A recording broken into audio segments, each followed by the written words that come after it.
Assalamualaikum warahmatullahi wabarakatuh. Hari ini kita akan belajar tentang formulasi sediaan obat semi padat. Untuk bagan atau peta konsep gitu ya, ini adalah beberapa hal yang akan kita pelajari ke depannya. Ada jenis-jenis sediaan semi padat seperti salep, pasta, gel, dan juga krim. Kemudian ada jenis-jenis basis salepnya gitu ya. Jadi kalau membuat salep itu nanti kita harus memiliki basis salepnya atau dasar salepnya. Ada basis hidrokarbon, absorpsi, kemudian ada yang dapat dicuci dengan air, ada juga basis yang larut dalam air. Kemudian ada pemilihan basis sediaan semi padat, ada juga metode pembuatan, alat pencampuran, kemudian ada pengujian sediaan semi padat, ada fisika, kimia, biologi, serta stabilitas fisik. Untuk materi ini nanti kita bagi menjadi 2 PPT ya. Kita akan bahas di 2 kali pertemuan karena materinya cukup banyak gitu. Nanti kalau cuma 1 kali pertemuan tidak cukup. Yang pertama, apa sih sebenarnya sediaan semi padat itu atau semi solid atau biasa disebut dengan sediaan setengah padat? Merupakan sediaan yang ditujukan untuk pemakaian topikal pada kulit ataupun selaput lendir. Nah, ada juga syarat pemilihan basis salep. Yang pertama, dia harus stabil, yaitu jika dalam pemakaian yang lama itu dia harus bebas dari inkompatibilitas, misalnya dari suhu dan juga kelembapan kamar. Kemudian yang kedua adalah lunak, yaitu jadi semua zat yang ada dalam salep itu harus dalam keadaan halus dan seluruh produknya itu harus lunak dan juga homogen, nggak keras gitu ya. Kemudian yang ketiga adalah mudah dioleskan. Yang keempat adanya dapat terdistribusi secara merata atau dapat terserap di kulit secara merata. Nah, kemudian ada pun jenis-jenis sediaan semi padat. Ada banyak jenisnya ya. Kita yang pertama ada salep. Salep itu adalah sediaan setengah padat yang mudah dioleskan dan juga digunakan sebagai obat luar. Nah, konsistensi salep ini seperti mentega, dia tidak mencair pada suhu normal, kemudian tapi mudah dioleskan gitu. Biasanya kalau kalian beli salep ya salep gatel, salep bruntus atau yang lain sebagainya itu kan dia enak ya dioleskan. Kemudian kecuali dinyatakan lain, kadar obat dalam bahan salep yang mengandung obat keras atau narkotik itu hanya 10% saja. Biasanya untuk salep itu nanti ada aturan tersendirinya ya formulanya. Nah, ketika tidak disebutkan berarti untuk kadar narkotiknya itu hanya 10% saja, tidak boleh lebih dari itu. Nah, kemudian ada pasta. Nah, merupakan sediaan semi padat yang mengandung 1 atau lebih bahan obat yang ditujukan untuk pemakaian lokal. Nah, kandungannya pasta itu berapa persen? Nah, biasanya kandungan pasta itu ada 25-50% zat padat dan 50%-nya adalah serbu. Jadi seimbang ya kalau untuk pasta itu ya contohnya pasta gigi, mereka kan nggak terlalu lembek-lembek banget dan nggak terlalu padat, jadi pas. Kemudian yang terakhir ada gel. Yang ketiga ada gel. Yaitu sediaan semi padat yang lebih halus, umumnya cair dan mengandung sedikit atau tanpa lilin. Jadi biasanya ada yang menggunakan lilin sedikit, ada juga yang tanpa lilin. Kemudian dia biasanya digunakan pada membran mukosa sebagai pelicin ataupun basis. Nah, berdasarkan karakteristik 3 dimensi dari partikel, gel itu dibagi menjadi dua jenis. Yang pertama, zat padat yang terdispersi. Nah, untuk gel tipe 1 ini biasanya sulit atau bahkan tidak mengalir sedikit pun meskipun telah diberi tekanan karena kemampuannya tidak dapat memecah ikatan kovalen. Nah, sehingga ketika dia bahan tersebut susah untuk memecah ikatan kovalen, maka daya mengalirnya pun akan sedikit. Kemudian yang kedua ada polimer hidrofilik. Pada tipe 2 ini rantai polimernya adalah reversibel dan difasilitasi oleh ikatan lebih lemah, sehingga biasanya untuk polimer hidrofilik ini dia dapat memecah ikatan kovalen. Kemudian kita lanjut ke krim. Nah, krim merupakan sediaan semi padat yang banyak mengandung air, mudah diserap kulit, kemudian dapat dicuci dengan air. Nah, berdasarkan fasenya itu ada dua, biasanya disebut dengan M per A atau A per M, atau biasanya familiarnya itu adalah O per W gitu ya, oil in water dan juga water in oil. Nah, untuk yang krim minyak dalam air gitu ya, ada krim yang memiliki droplet minyaknya itu terdispersi dalam air, jadi dia minyaknya itu terkandung di dalam airnya. Biasanya banyak digunakan untuk sediaan kosmetik karena dia kurang berminyak tetapi mudah dicuci air. Contohnya Cetomacorogol A cream. Untuk penjelasannya, ilustrasinya nanti kita jelaskan saat PTM ya, supaya kalian lebih paham. Nah, kemudian ada juga krim air dalam minyak atau A per M atau water in oil gitu ya. Biasanya terdiri dari droplet air yang terdispersi dalam fase minyak. Jadi airnya itu dalam minyak, kandungan minyaknya itu bisa lebih besar. Jika dioleskan pada kulit itu tidak tercampur dengan exudate kulit. Jadi yang ada di exudate itu kayak pori-pori dalam kulit itu dia tidak akan tercampur. Contohnya kayak Pond's Dry Skin Cream kayak gitu ya, krim-krim kosmetik yang bisa kalian pakai seperti itu ada dua tipenya. Nah, nanti biasanya untuk mengetahui dua tipenya ini kita memiliki ujinya. Nanti kita bahas di belakang gitu ya, untuk menentukan uji minyak dalam air atau air dalam minyak. Nah, kemudian kita lanjut ke jenis-jenis basis salep. Nanti itu ada empat jenis ya. Yang pertama basis hidrokarbon. Yang namanya hidrokarbon berarti dia kan sedikit airnya, jadi lebih banyak minyaknya. Basis untuk salep berlemak, nah yang berfungsi untuk memperpanjang kontak obat dengan kulit dan berfungsi sebagai penutup. Contohnya Vaseline album, Vaseline flavum.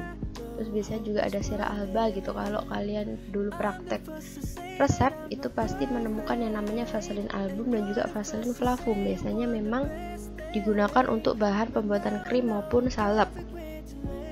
Kemudian yang kedua ada basis absorpsi. Nah, ada dua kelompok, ini juga dibagi menjadi dua kelompok. Yang pertama basis salep yang dapat bercampur dengan air. Contohnya ada parafin hidrofilik. Kemudian yang kedua emulsi air dalam minyak yang dapat bercampur dengan larutan air. Jadi minyak dengan airnya itu dia dapat bercampur. Contohnya adalah lanolin. Kemudian yang ketiga yaitu basis dapat dicuci dengan air.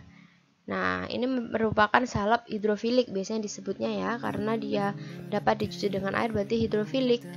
Kalau minyak itu disebutnya hidrofobik atau hidrokarbon tadi. Nah, karena dapat dicuci dengan air sehingga dapat diterima oleh produk kosmetika. Nah, contohnya ada finishing cream, emulsifying ointment, seperti itu. Jadi untuk basis-basis yang ada di kosmetik yang kalian pakai itu adalah basisnya yang dapat dicuci dengan air. Kemudian ada juga basis yang larut dalam air. Ini biasanya disebut dengan basis gel gitu ya, yang orang banyak ngomong atau orang yang biasanya lebih gampangnya adalah basis gel. Nah, contohnya ada PEG atau propyl ethylene glycol, ada PGA atau pulvisgum arabicum gitu ya. Kemudian ada juga Tragakan. Ini biasanya dibahas di suspensi kalau kalian sudah dapat sebelumnya. Kalau enggak, mungkin nanti ada di bab selanjutnya. Nah, kemudian ada juga pemilihan basis salep. Nah, pemilihan basis salep itu harus diperhatikan dalam pemilihannya. Yang pertama harus dilihat faktor khasiat yang diinginkan. Maksudnya untuk khasiatnya kita milih basis salepnya ini untuk apa? Entah dia halap dalam air atau dia menyerap minyak atau segala macam. Nah, itu harus diperhatikan. Kemudian yang kedua ada sifat bahan obat yang dicampurkan. Yang ketiga ada ketersediaan hayati. Kemudian yang keempat stabilitas dan ketahanan sediaan jadi. Kemudian ada juga bahan tambahan lainnya. Biasanya yang sering digunakan ini ada 3 ya. Yang pertama ada wetting agent, yaitu bekerja menggantikan udara yang terjebak di dalam basis salepnya yang lain, jadi diberi tambahan yang namanya wetting agent. Contohnya ini biasanya alkohol untuk wetting agent ini. Kemudian ada levigating agent, yaitu untuk memudahkan serbuk tercampur dengan basis. Jadi ada beberapa basis gitu yang dia ketika dicampurkan dengan bahan yang lain, contohnya serbuk, itu dia tidak akan tercampur. Nah, makanya diberikan bahan tambahan yang namanya levigating agent. Contohnya ini biasanya minyak mineral atau juga gliserin, gliserol, seperti itu ya. Kemudian ada suspending agent, yaitu membuat partikel itu lebih mudah terdispersi. Contohnya kalau di sini biasanya ya tragakan, CMC, karboktil metil selulosa gitu ya. Nah, selanjutnya kita lanjut ke metode pembuatan dari sediaan semi padat gitu. Di dalam pembuatan semi padat atau sediaan semi padat, hal yang paling penting itu adalah pencampurannya. Ya, pencampuran itu adalah proses dua atau lebih komponen dalam kondisi campuran terpisah atau kasar yang diperlakukan sedemikian rupa sehingga setiap partikel itu akan berdekatan. Nah, apa sih sebenarnya tujuan dari pencampuran ini? Tujuannya adalah memastikan keseragaman bentuk antara bahan yang tercampur gitu. Jadi banyak bahan untuk membuat salep, krim dan lain sebagainya ya, sediaan semi padat. Nah, kita harus benar-benar meyakinkan bahwa semua bahan itu tercampur dengan homogen, tercampur dengan baik gitu ya. Nah, kemudian dapat juga meningkatkan reaksi fisika kimia seperti difusi, disolusinya, seperti itu. Nah, kita lanjut ke alat pencampur sediaan padat atau untuk maksudnya di sini adalah alat yang digunakan untuk mencampur sediaan semi padat gitu ya. Ada banyak sekali. Yang pertama ada spatula. Nah, kalau kalian sudah praktik di lab, kalian pasti menemukan spatula seperti ini ya, berbahan stainless. Biasanya spatula ini digunakan untuk memindahkan bahan padat seperti serbuk, salep maupun krim. Biasanya kalau seperti ini yang bentuk stainless seperti ini, dia itu lebih banyak digunakan